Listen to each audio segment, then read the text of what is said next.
తిరుపతి లడ్డు అన్న విశిష్టత మనం చాలా గొప్పగా చెప్పుకుంటాం. తిరుపతి లడ్డు టేస్ట్ చాలా బాగుంటుంది అని, గొప్ప టేస్ట్ అని. మన అదే క్వాలిటీ టేస్ట్, అదే నెయ్యి, అదే క్వాలిటీ, అదే టేస్ట్. అప్పుడైనా అంతే, ఇప్పుడైనా అంతే, ఎప్పుడైనా అంతే. మరి ఈ మాదిరిగా అబద్ధాలు ఆడటం ఎంత మటుకు ధర్మం?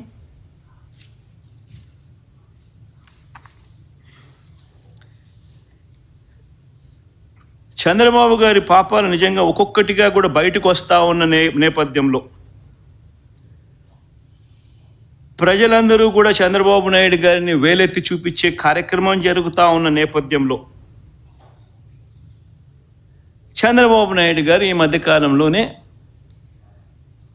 లడ్డూ టాపిక్లో చంద్రబాబు గారు ఎప్పుడైతే ఈ మాదిరిగా చంద్రబాబు నాయుడు గారు ప్రజలు చంద్రబాబు నాయుడు గారు చేసిన తప్పును ఎప్పుడైతే తప్పులు పట్టడం మొదలుపెట్టారో, ప్రజలకు ఎప్పుడైతే వాస్తవాలు తెలియడం మొదలెట్టాయో, అప్పుడు ఈ పెద్ద మనిషి ఏం చేస్తాడు?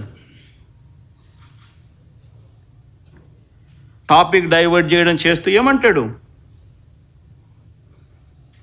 టాపిక్ డైవర్ట్ చేయడం కోసం ఏమంటాడు? డిక్లరేషన్ సర్టిఫికేట్ అంటే ఇప్పుడు నిజంగా ఆశ్చర్యం కాదా?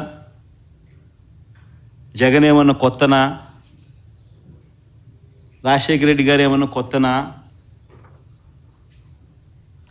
నా మతం ఏమిటని తెలీదా ఎవరికైనా ఆంధ్ర రాష్ట్రంలో కానీ దేశంలో కానీ? నా కులం ఏమిటి అని చెప్పి ఎవరికి తెలీదా రాష్ట్రంలో కానీ దేశంలో కానీ? రాజశేఖర రెడ్డి గారు 5 సంవత్సరాలు ముఖ్యమంత్రిగా ప్రతి సంవత్సరం బ్రహ్మోత్సవాలకు వస్త్రాలు నాన్నగారే సమర్పించారు.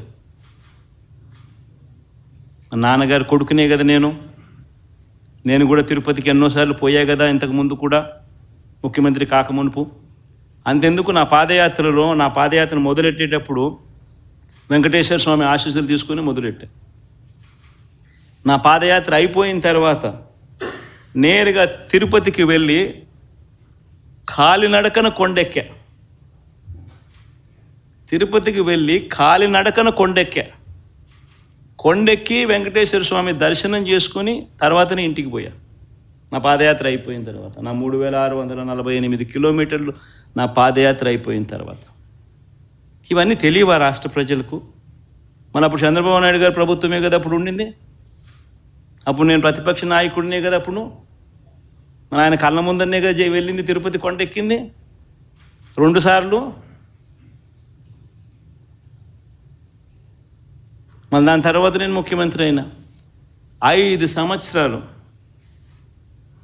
తిరుపతి బ్రహ్మోత్సవాలకు దగ్గరుండి వస్త్రాలు నేనే సమర్పించాను. వస్త్రాలను నెత్తిన పెట్టుకుని మోసుకుంటూ వెళ్ళి వెంకటేశ్వర స్వామి మీద భక్తి శ్రద్ధలు చూపిస్తూ వెంకటేశ్వర స్వామికి బట్టలు సమర్పించడం జరిగింది. నేను అడుగుతా ఉన్నా, ఫస్ట్ టైం ఎవడన్నా పోతా ఉన్నప్పుడు నువ్వేదో ఇట్లా మాటలు మాట్లాడినా అర్థం ఉంది. 10 సార్లు 11 సార్లు పోయిన తర్వాత ఈరోజు నేను తిరుమల తిరుపతి దేవస్థానానికి నేను పోతానంటే నేను అడ్డుకుంటూ ఈ మాదిరిగా నువ్వు నోటీసులు ఇస్తూ ఈ మాదిరిగా తిరుమల తిరుపతి దేవస్థానానికి నేను పోకూడదు అని చెప్పి ఈ మాదిరిగా నోటీసులు ఇస్తూ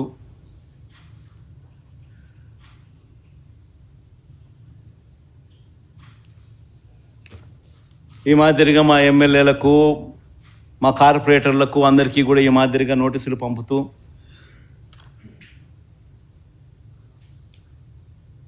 నేను అడుగుతా ఉన్నా, ఒక రాష్ట్ర ముఖ్యమంత్రి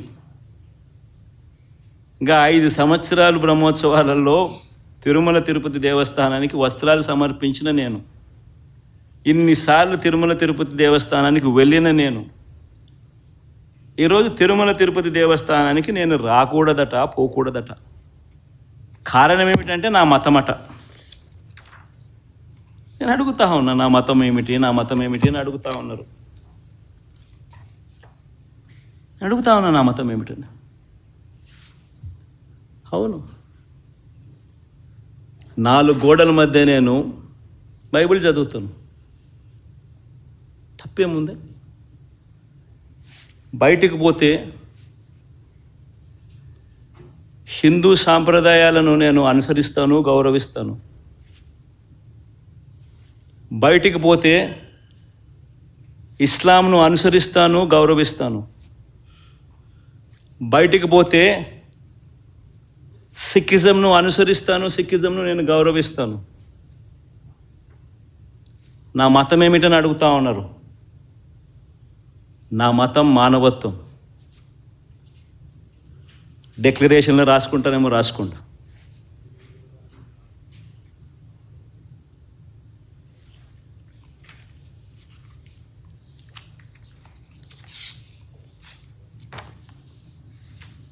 భారతదేశం కాన్స్టిట్యూషన్ నేను ఒకసారి చదువుతా. According to the preamble, India is a sovereign, socialist, secular, democratic republic. Secular అనే పదానికి అర్థం తెలుసని అడుగుతా ఉన్నా. గుడికి పోయే వ్యక్తిని నువ్వు ఏ మతము అని అడుగుతా ఉన్నావు. ఏ మతము అని చెప్పకపోతే గుడిలోకి ఎంటర్ కాకూడదు అని అంటా ఉన్నావు. సెక్యులర్ దేశం అని చెప్పి చెప్పుకుంటా ఉన్నాం. ఒక ముఖ్యమంత్రిగా పరిపాలన చేసిన వ్యక్తి పరిస్థితి ఇదే అయితే ఇక ఆ దళితుల పరిస్థితి ఏమిటి? గుళ్ళలే పోగలుగుతారా? పోయే పరిస్థితి ఉందా? పోనిస్తారా? రానిస్తారా? ఏం చేస్తా ఉండు? నిజంగా రాజకీయాల్లో మతం పేరుతో రాజకీయాలు చేయడం ఎంత దౌర్భాగ్యమో. నేను ఇదే బీజేపీ పార్టీని కూడా అడుగుతా ఉన్నా. బీజేపీ పార్టీ గొప్పగా చెప్పుకుంటుంది హిందూయిజానికి మేమే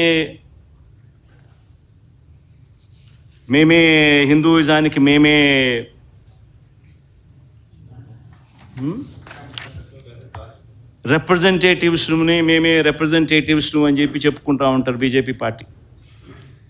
నేను ఇదే బీజేపీ పార్టీని అడుగుతా ఉన్నా. మీ కళ్ళ ఎదుటే అయ్యా బీజేపీ పార్టీ, మిమ్మల్ని అడుగుతా ఉన్నా. ఈరోజు మీ కళ్ళ ఎదుటే మీ ఎన్డీఏ కూటమిలో భాగంగా ఉన్న వ్యక్తే తిరుపతిలో వెంకటేశ్వర స్వామి విశిష్టతను, తిరుపతి లడ్డు పేరు ప్రఖ్యాతలను, వెంకటేశ్వర స్వామి వైభవాన్ని దగ్గరుండి అబద్ధాలు చెబుతూ